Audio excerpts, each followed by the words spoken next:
วันที่5 เดือน 5วีน่าได้3 เดือนแล้วน่ะเป็นจะไดลูกได้3 เดือนเป็นจะไดคำหูอยู่อ่ะคำหูอ่ะเอาลูกเป็นอย่างลูกยอดอีแม่ว่ะเอาเด็กขี้ร้องแบบแบบไปเลย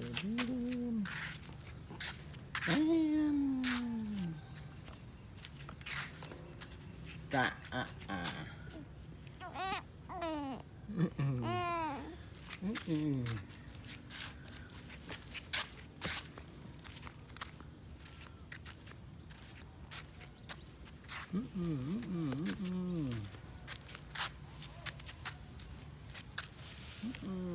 ไปแล้ว